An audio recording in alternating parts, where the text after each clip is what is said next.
السلام علیکم ناظرین، میرا نام علی حیدر ہے اور آپ کا شکر گزار ہوں کہ آپ نے میری یہ ویڈیو دیکھنے کے لیے وقت نکالا۔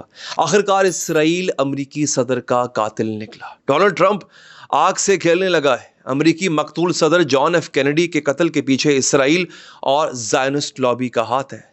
امریکی انٹیلیجنس ایجنسی CIA نے قتل کی ساری منصوبہ بندی کی تھی۔ پہلے بھی ان باتوں کی سرگوشیاں تھیں، لیکن اب خود امریکہ کی نیشنل سیکیورٹی ایجنسی اور نیشنل آرکائیو نے ان ڈاکیومنٹس کو پبلک کر کے یہ ثابت کر دیا ہے کہ اسرائیل کی کالی بھیڑیں اس قتل کے پیچھے تھیں۔ دوستو، زائنسٹ لابی نے اس قتل کو بخوبی اور انجام دیا۔ امریکی انٹیلیجنس ایجنسی CIA کے ساتھ مل کر، جبکہ CIA ملک کی سلامتی کے لیے ہوتی ہے، اس کا کام تھا صدر کو پروٹیکٹ کرنا۔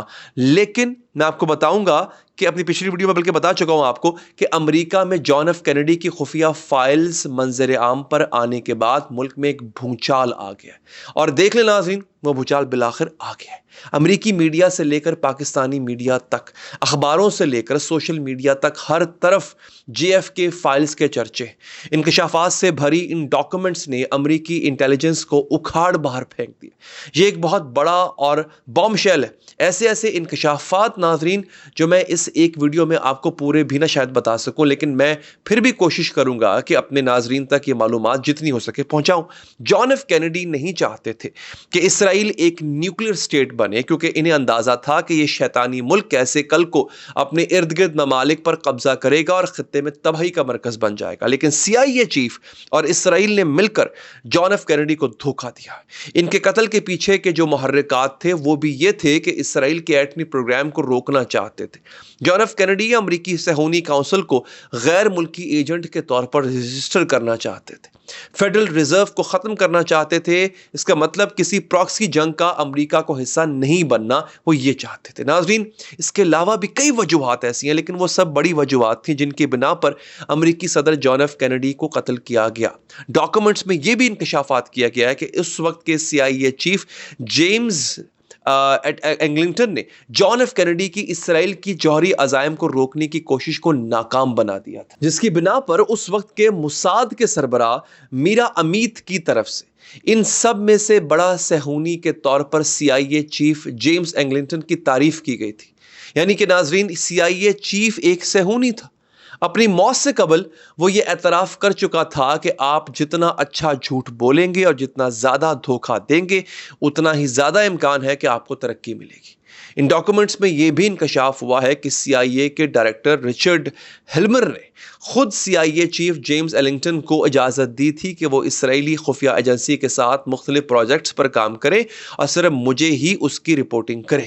یہ سب ایک ملی بھگت تھی اور دنیا کو دکھانا تھا کہ اگر کوئی بھی ملک یا وہاں کا صدر، وزیر اعظم اسرائیل اور صہیونیت کے خلاف کھڑا ہو تو اس کو ایسی مثال بنا دیں گے کہ دنیا دیکھے گی، جس کی مثال جان ایف کینیڈی ہے۔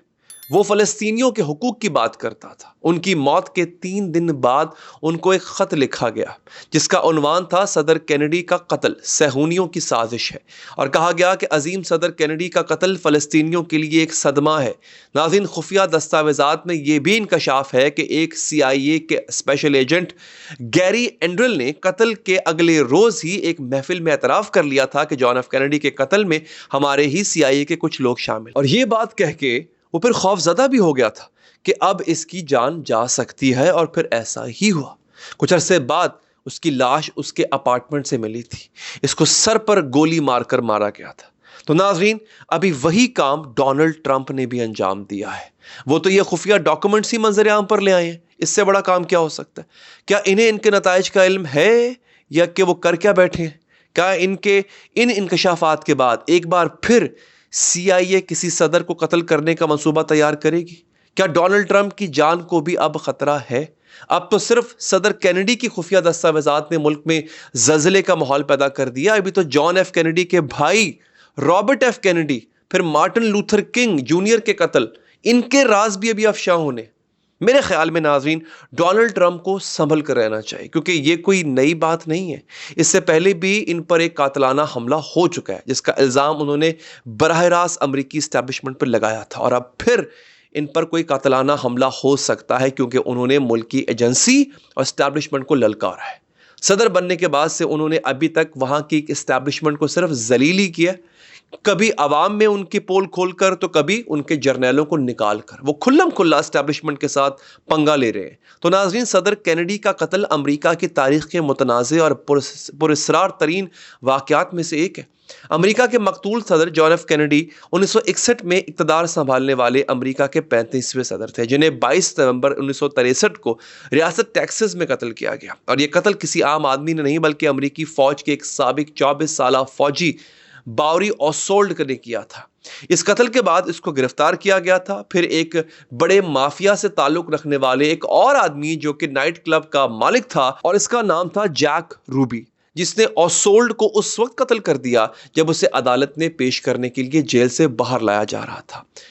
اچھا، ہاروی اوسولڈ صدر کینیڈی کے قتل سے 2 ماہ قبل میکسیکو میں کیوبا اور روس کے سفارت خانوں میں گیا تھا۔